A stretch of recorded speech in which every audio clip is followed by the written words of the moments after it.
Hello दोस्तों, good morning to all of you. So friends, आप में से बहुत सारे छात्रों ने यूपी बीएड या यूपी डीएलएड में एडमिशन इसी साल लिया है। हमारे साथ भी बहुत सारे छात्र पढ़ रहे थे और आप सभी की डिमांड आ रही थी कि सर अब हमने एडमिशन ले लिया है, अब हमें आगे किस चीज़ की प्रिपरेशन करनी चाहिए, सीटेट का करना चाहिए या टेट का करना चाहिए और कैसे करना चाहिए। सीटेट के बारे में आप हमें समझाएं, कौन कौन भर सकता है, क्या हम एलिजिबल हैं या नहीं हैं, या अभी हमारा जब तक एग्ज़ाम नहीं हो जाएगा तब तक हम एलिजिबल नहीं होंगे, इसके क्राइटेरिया क्या है और इसके फ़ायदे क्या हैं सीटेट एग्ज़ाम क्वालिफाई करने के, और यह कितने मार्क्स का होता है, कितने मार्क्स लाने होते हैं। इन सभी के बारे में इस वीडियो में डिटेल जानकारी आपको देने वाला हूं। वीडियो अच्छी लगे तो लाइक कर देना, शेयर कर देना, इन्फॉर्मेटिव लगे तो कमेंट में बता देना कि सर बहुत इन्फॉर्मेशन मिली इससे। इसके साथ साथ दोस्तों, सीटेट एग्जाम की तैयारी करना चाहते हैं तो हमारे इस चैनल को सब्सक्राइब करके बेल आइकन को ऑन कर लें, क्योंकि हमारे पास बहुत सारे बीएड और डीएलएड के स्टूडेंट ऑलरेडी से हैं। तो मैं सभी छात्रों के लिए सीटेट की क्लास भी स्टार्ट करने जा रहा हूँ जल्द ही, तो आप लोग हमारे चैनल को सब्सक्राइब करके बेल आइकन को ऑन कर लीजिए। तो चलिए दोस्तों, वीडियो को पूरा एंड तक देखिएगा ताकि आपको हर एक चीज़ के बारे में पता चल जाए, सीटेट एग्जाम के बारे में। और जब तक आप देखिए किसी भी एग्जाम की तैयारी आप कर रहे हो ना, तो इस एग्जाम के बारे में बहुत अच्छी और डिटेल नॉलेज आपके पास होनी चाहिए, तो आपको एग्जाम जो है वो क्वालिफाई करने में भी आसान हो जाता है। तो चलिए वीडियो को स्टार्ट करते हैं। एक्चुअली मैं पढ़ाता हूँ तो बार बार क्लास ही निकल रहा है, तो उसके लिए माफ़ी चाहूँगा। तो चलिए स्टार्ट करते हैं। अब दोस्तों, आप लोग मुझसे कमेंट सेक्शन में ये पूछें कि सर सीटेट एग्जाम के लिए कौन सी बेस्ट बुक होने वाली है, क्या मुझे पढ़ना चाहिए। तो उससे पहले मैं आपको बता दे रहा हूँ कि भैया सीटेट एग्जाम की तैयारी करने से पहले आप उसके सीटेट के प्रीवियस ईयर यानी कम से कम 10 साल का प्रीवियस पेपर सॉल्व करिए। अब आप कहेंगे सर कहाँ से मिलेगा, तो इसलिए मैं एक बुक रिकमेंड कर रहा हूँ दोस्तों। ओशवाल पब्लिकेशन की ये बुक है, सीटेट एग्जाम यानी केंद्रीय शिक्षक पात्रता परीक्षा का 10 साल का पूरा सॉल्व पेपर इसमें लगा हुआ है। सारे सब्जेक्ट आपको मिल जाएंगे इसमें, और आपको यहाँ पर 2012 से लेकर 2023 तक का पूरा सॉल्व पेपर मिल जाएगा, और बिल्कुल 20 पेपर सेट इसमें लगे हुए हैं। और इसकी खास बात ये है, मुझे लगी ये बुक इसलिए रेकमेंड कर रहा हूं क्योंकि हर एक क्वेश्चन का, ये देखिए ये 7/2/2023 के परीक्षा का पेपर है, जिसमें से एक क्वेश्चन पूछा गया था। तो क्वेश्चन के साथ उत्तर तो बताया गया है, लेकिन डिटेल व्याख्या बताया गया है, और ये व्याख्या जो है बहुत इंपॉर्टेंट है, बहुत हेल्प करता है आपको डिटेल नॉलेज गेन करने में। ठीक है, तो इसलिए मैं इस बुक को हाईली रेकमेंड कर रहा हूँ। इस बुक का लिंक मैं डिस्क्रिप्शन बॉक्स में डाल दे रहा हूँ। जिनको भी ऑर्डर करना है ऑनलाइन ऑर्डर कर सकते हैं, ये ऑनलाइन ही मिलेगा ज़्यादातर, क्योंकि ये दिल्ली वगैरह में ज़्यादा फेमस बुक है, तो इसलिए मैं रेकमेंड कर रहा हूँ इसको। तो चलिए, यहाँ पर आपके 2-3 बहुत बड़े बड़े सवाल हैं। सबसे पहला सवाल तो ये है, सीटेट का फॉर्म कब आएगा, कब से आवेदन तिथि शुरू होगी। तो इस पॉइंट को मैं एंड में बताऊंगा कि फॉर्म इसका कब आएगा, कब से ऑनलाइन स्टार्ट होगा। सबसे पहले मैं बताना चाहूंगा सीटेट कौन कौन दे सकता है, या सीटेट के फायदे कौन है, या फर्स्ट सेमेस्टर या फर्स्ट ईयर वाले दे सकते हैं नहीं दे सकते हैं। तो चलिए देखते हैं सीटेट कौन कौन दे सकता है।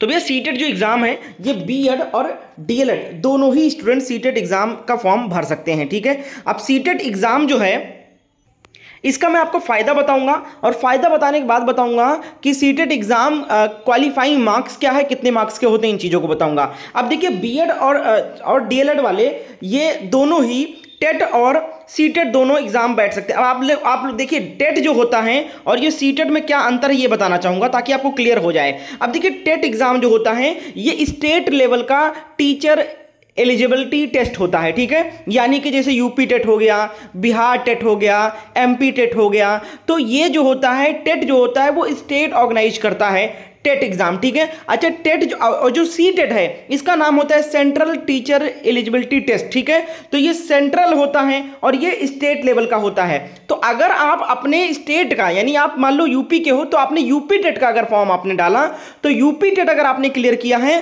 तो केवल और केवल यूपी की जब वैकेंसी आएगी तो आप एलिजिबल हो सकते हो, उसका सुपर टेट एग्जाम दे सकते हो, यानी कि उसके मेंस में आप बैठ सकते हो, यानी शिक्षक भर्ती में बैठ सकते हो। सिर्फ और सिर्फ आप यूपी की वैकेंसी में बैठ सकते हो अगर आप यूपी टेट पास किए हो। और अगर आपने सीटेट पास कर लिया है तो आप यूपी के भर्ती में तो बैठ ही सकते हो, आप अदर स्टेट की वैकेंसी कोई आ गई है तो उसमें बैठ सकते हो। जैसे हाल ही में आपने सुना होगा बिहार शिक्षक भर्ती आई थी, बीपीएससी ऑर्गेनाइज किया है उसको, अगस्त में परीक्षा हुई है उसको, तो उसमें सीटेट क्वालिफाई बच्चे, पूरे देश के बच्चे उसमें बैठ सकते थे। ठीक है, हर एक प्रदेश के बच्चे उसमें बैठे हैं बिहार की भर्ती में, क्योंकि जिन्होंने सीटेट पास किया था। अब जिन्होंने केवल और केवल यूपी टेट पास किया था वो नहीं जा पाएंगे वहां पर बिहार वाले में, बिहार भर्ती में। लेकिन सीटेट अगर आप क्वालिफाई कर लोगे तो आपको टेट क्वालिफाई करने की जरूरत ही नहीं है। फिर आप टेट आप निकाले या ना निकाले, सीटेट अगर आप पास है तो आप अपने स्टेट के भी वैकेंसी में बैठ सकते हो और आप दूसरे स्टेट की वैकेंसी में भी बैठ सकते हो। तो ये बहुत ज्यादा फायदेमंद होता है, इसीलिए बच्चे ज्यादातर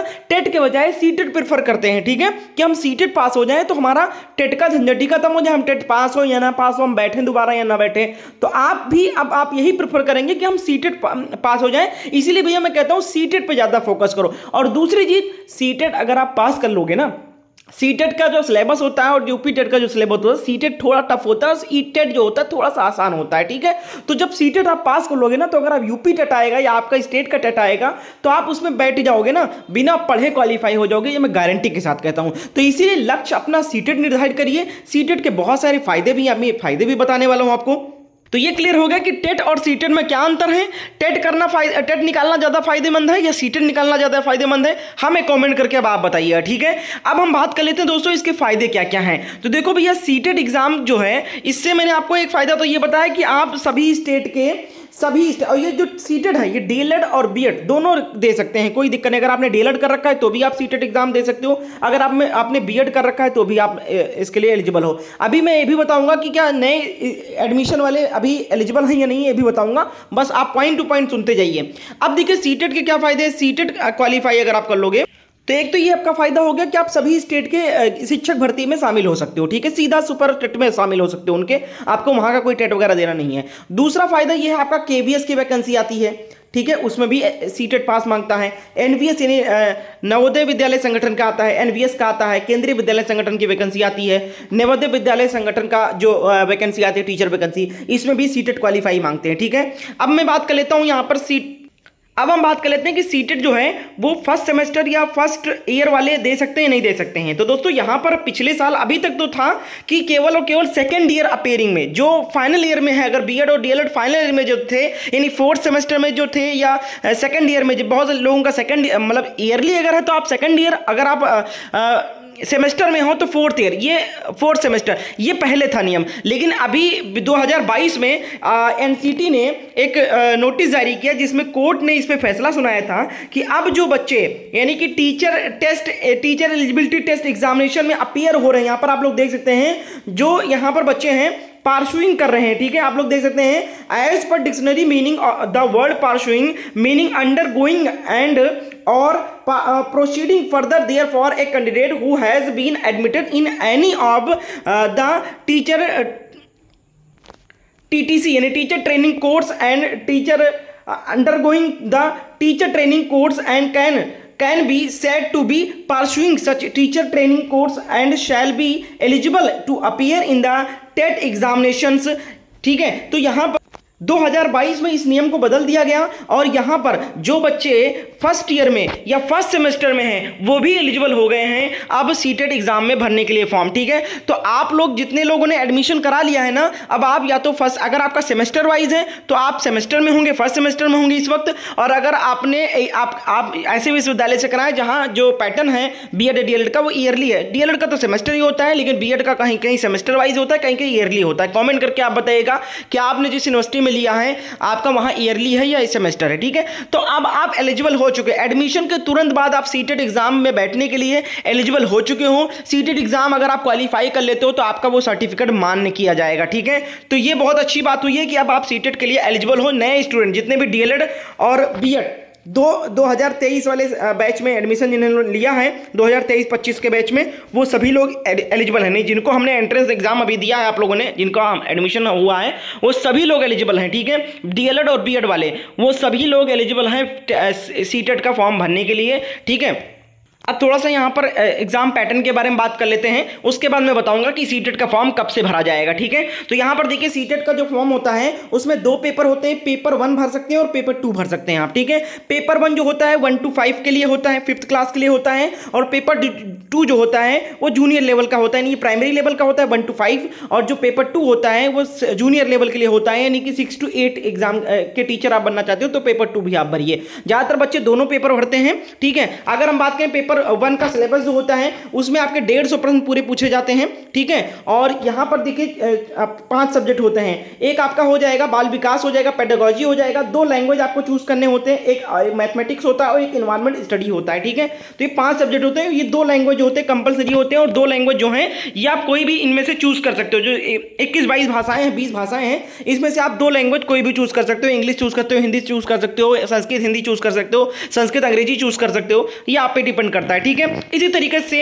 सेम पेपर 2 का सिलेबस होता है। अच्छा, हम बात करें यहाँ पर 150 का जो मार्क्स होता है, इसमें ये बड़ी अच्छी बात है कि 150 में से जनरल कैंडिडेट को पासिंग मार्क बता रहा हूं, अगर आप जनरल कैटेगरी से हैं तो आपको 150 में से 90 मार्क्स लाना अनिवार्य है। 90 मार्क्स अगर आप कम से कम लाते हो तो आप पास हो जाओगे, ठीक है। 90 से अगर आपका नीचे आता है जनरल कैंडिडेट का तो फेल हो जाएंगे, ठीक है।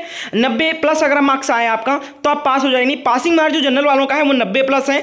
और अगर हम बात करें ओबीसी एससी एसटी का, ओबीसी एससी एसटी का अगर हम बात करें तो इनके लिए 82 मार्क्स, ठीक है। यानी कि 150 में से ओबीसी एससी एसटी वाले केवल 82 मार्क्स लाके पास हो सकते हैं इस एग्जाम को, और जनरल वाले 90 प्लस मार्क्स लाकर पास हो सकते हैं, ठीक है। यानी कि अगर हम बात करें तो 150 में से 55% क्वालिफाइंग मार्क्स रखा गया है ओबीसी एससी एसटी के लिए, और 60% पासिंग मार्क रखा गया है जनरल कैंडिडेट के लिए। तो मुझे लगता है समझ में आ गया, बहुत आसान है। आप 150 और नेगेटिव मार्किंग होता नहीं है इसमें, ठीक है। 150 में से आप 70-80 जानते हो तो आप पूरा बाकी का अगर गैस करके भी लगाओगे तो आप क्वालिफाई हो जाते हो, ठीक है। और मैं आपको क्लास भी करवाऊंगा, क्लास के लिए चैनल को सब्सक्राइब कर लीजिए। इसके साथ साथ अगर हम बात करें सीटेट का फॉर्म कब आएगा, आवेदन कब होगा, तो भैया अक्टूबर के लास्ट वीक में, अक्टूबर के लास्ट वीक, यानी कि आपका जो फॉर्म है वो 25 से 30-31 अक्टूबर के बीच में जो है वो फॉर्म आ जाएगा और फॉर्म भरना शुरू हो जाएगा। तो अगर आपने भैया डीएलएड बीएड में एडमिशन ले लिया है तो आप लोग भैया सीटेट एग्जाम की तैयारी में जुट जाओ। समय बहुत कम मिलता है, दिसंबर में आपकी परीक्षा होगी, अक्टूबर में इसी माह में आपका जो है फॉर्म आएगा, 1 महीने आपका नवंबर तक फॉर्म भरा जाएगा और दिसंबर में आपकी दिसंबर एंड में इसकी परीक्षा करा ली जाएगी। तो मुश्किल से आप अगर अभी से पढ़ना शुरू करोगे तो 2 महीने आपके पास टाइम मिलेंगे, केवल अक्टूबर नवंबर दिसंबर में पेपर हो जाएगा आपका, ठीक है। तो और पेपर जो है पहले पिछले वर्ष से इसके पहले जो जुलाई में अभी अगस्त में पेपर हुआ है, इसमें चेंज कर दिया गया था, ऑफलाइन मोड कर दिया गया था, पहले ऑनलाइन मोड होता था, ठीक है। लेकिन अब ये जो होता है पेपर ऑफलाइन होता है, बुकलेट और सब कुछ मिलेगा आपको, ठीक है, ओएमआर सीट। तो मुझे लगता है सारी जानकारी आपको सीटेट के एग्जाम के बारे में मिल गया होगा। सीटेट का फॉर्म जो है अक्टूबर लास्ट में आएगा। सभी लोग चैनल को सब्सक्राइब कर लीजिए, हमारे द्वारा क्लास भी कराया जाएगा, चैनल को सब्सक्राइब करना बिल्कुल न भूलें। और कोई भी डाउट रहेगा हो तो कमेंट सेक्शन में आप पूछ सकते हैं। इसके साथ साथ आप मुझसे इंस्टाग्राम से भी जुड़ सकते हैं, बहुत सारे बच्चे वहाँ पर फॉलो करते हैं। और मैंने एक इंस्टाग्राम पे एक ग्रुप बना रखा है भावी शिक्षक ग्रुप के नाम से, जिसमें हमारे सभी केवल सीटेट और टेट एग्जाम के स्टूडेंट जुड़े हुए हैं जो तैयारी कर रहे हैं। तो इस ग्रुप को भी ज्वाइन कर लीजिए, लिंक आपको डिस्क्रिप्शन बॉक्स में मिल जाएगा इस ग्रुप का। और मुझे फॉलो भी कर लेना ताकि आपको जो भी डाउट्स हैं वो क्लियर कर सकते हैं मैसेज करके। बहुत बहुत शुक्रिया वीडियो को अंत तक देखने।